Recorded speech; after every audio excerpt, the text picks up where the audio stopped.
ஆட்கள் எல்லாம் விளம்பர ஸ்ரீ ஸ்ரீ ராகவேந்திர சுவாமியுடைய பரிபூர்ணங்களுக்கு சொல்லி அவங்களுக்காக இந்த நேரத்தில் பிரார்த்தனை பண்ணிக்கலாம். 30/5/2026 சனிக்கிழமை மாலை 6:30க்கு பௌர்ணமி சத்தியநாராயண பூஜை நடக்குது. சாயந்தரம் சத்தியநாராயண பூஜையிலையும் வந்து நீங்கள் எப்பவும் போல வந்து கலந்துக்குங்க. இந்த நேரத்தில் அரங்காவல் மற்றும் அன்னதான கமிட்டி சார்பாக கேட்டுக்கிறேன். அடுத்த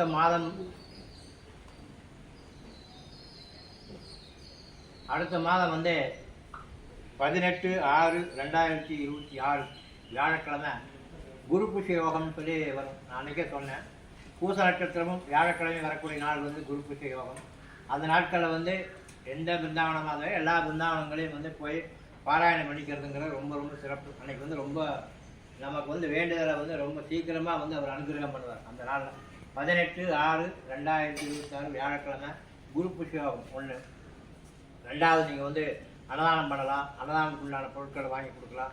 அன்னதானத்தில் நீங்கள் நீங்களே வந்து ஸ்பான்சர் பண்ணலாம். அந்த நாளில் வந்து நீங்கள் வந்து இது எடுத்துக்கோங்கிறத இந்த நேரத்தில் உங்களுக்கு ஞாபகத்துக்கு சொல்கிறேன். 18/6/2026 வியாழக்கிழமை வருது. வியாழக்கிழமையும் பூச நட்சத்திரமும் வரக்கூடிய நாள் வந்து குரு புஷ்ய யோகம்னு சொல்லி நம்ம சொல்லுவோம். அந்த அன்னைக்கு வந்து நான் ராகவேந்திர சுவாமி வேண்டிக்கிறது வந்து அது ரொம்ப அனுகிரகம் பண்ணுவார். 1. 2வது வந்து அதே போல் புஷ்யாபி யோகம்னு சொல்லி வரும். ஞாயிற்றுக்கிழமையும் பூச நட்சத்திரம். அதே போல் ஞாயிற்றுக்கிழமையும் பூச நட்சத்திரம் ஏன்னா ஸ்ரீ ராமச்சந்திரமூர்த்தியினுடைய ஜென்ம நட்சத்திரம். அதனால் வந்து பூச நட்சத்திரத்தை வந்து வேண்டிக்கிறோம். பூச நட்சத்திரம் ஞாயிற்றுக்கிழமை வரக்கூடியது புஷ்யார்க்க யோகம்னு சொல்லி சொல்லுவோம். அதே போல் அந்த ஞாயிற்றுக்கிழமை வந்தாலும் அது வந்து அதை வந்து பிருந்தாவனங்களை வேண்டிக்கிறதுங்கிறது ஒரு சிறப்பு. இதே வியாழக்கிழமையில வந்து பூச நட்சத்திரம் வர்றது வந்து குரு புஷ்ய யோகம். அது வந்து வேண்டிக்கிறது வந்து ரொம்ப சிறப்பு. அதனால் நீங்கள் 18/6 அதாவது 4ஆம் தேதி வியாழக்கிழமை வரும். 11ஆம் தேதி வந்து வியாழக்கிழமை. இந்த முறை வியாழக்கிழமை ஏகாதசி வருது 11/6. அதை தொடர்ந்து 18/6 வந்து குரு புஷ்ய யோகம் வருது. நீங்கள் குரு புஷ்ய யோகம் அன்னைக்கு நீங்கள் என்ன அன்னதானத்துக்காக வந்து சிறப்பாக வந்து செய்யலாம் அப்படிங்கிறத உங்களுடைய கவனத்துக்கு சொல்கிறேன். பிருந்தாவனத்தில் வந்து பசு இருக்கிறது தெரியும். நான் வாரம் சொல்கிறது தான். பசுவுக்கு தீவனங்கள் வந்து வாங்குறதுக்கு நன்கொடை வந்து தாராளமாக கொடுங்க. அன்னதானம் வந்து மேலும் சிறப்பாக இருக்கிறதுக்கு அன்னதானம் வந்து நன்கொடைக்கும் அதே மாதிரி தாராளமாக கொடுங்க. சிலிண்டர் வந்து கொஞ்சம் வந்து சிரமங்கள் வந்து கொஞ்சம் குறைஞ்சிருக்கு. இருந்தாலும் சிலிண்டர் வந்து நீங்கள் கொடுக்க முடிஞ்சால் கொடுக்கலாம் அப்படிங்கிறது இந்த நேரத்தில் அரங்காவலர் மற்றும் அன்னதான கமிட்டி சார்பில் கேட்டுக்கிறேன். சிலிண்டரை கொடுத்தா கூட இப்போ நம்ம அன்னதான கமிட்டி செயலாளர் சொல்கிற மாதிரி சிலிண்டர் நீங்கள் கொடுத்தீங்கன்னா கூட கால் சிலிண்டரை எடுத்துகிட்டு நீங்கள் அதுக்கு உண்டான அமௌண்ட்டு கூட நாங்கள் பே பண்ணிடுறோம் அப்படின்னு சொல்லி சொல்கிறோம். அது ஸ்பான்சரே பண்ணலாம். நீங்கள் பணம் வாங்குறதுங்கிறது உங்கள் விருப்பம். நீங்கள் ஸ்பான்சர் பண்ணுறதுக்கு விருப்பம் இருந்தாலும் பண்ணலாம். அல்லது பணமாக நான் வாங்கிக்கிறேன் சிலிண்டர் கொடுத்துட்டு அப்படின்னு சொன்னாலும் ஓகே. சிலிண்டர் நீங்கள் கொடுத்தீங்கன்னா போதும். அன்னதானத்துக்கு ரொம்ப உபயோகமாக இருக்கும். நிறையா வந்து பண்ணுறது வந்து நிறையா பொருள் வாங்கி கொடுக்குறத விட இப்போ இருக்கிற சூழ்நிலையில் வந்து சிலிண்டர் கொடுக்குறது தான் ரொம்ப சிறப்பான ஒரு இதுங்க. அதனால் சிலிண்டர் கொடுக்க முடிஞ்சால் கொடுங்க அப்படிங்கிறது நேரத்தை உங்களை கேட்டுக்கிறேன்.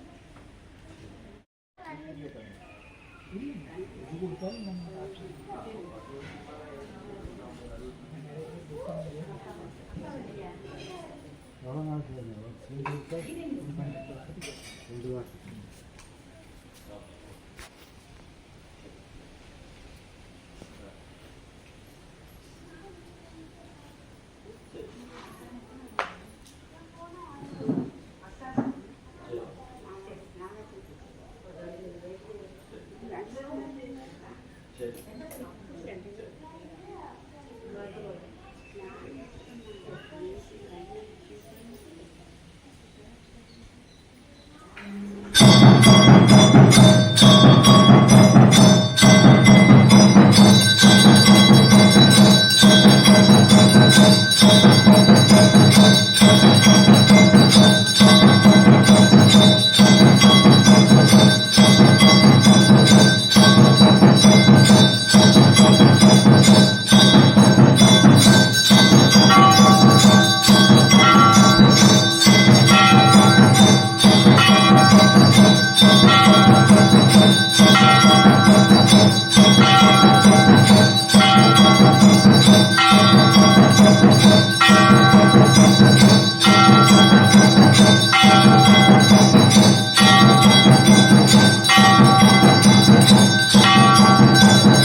சுப்ரதோ வரதோ கிருஷ்ணார்ப்பணம்.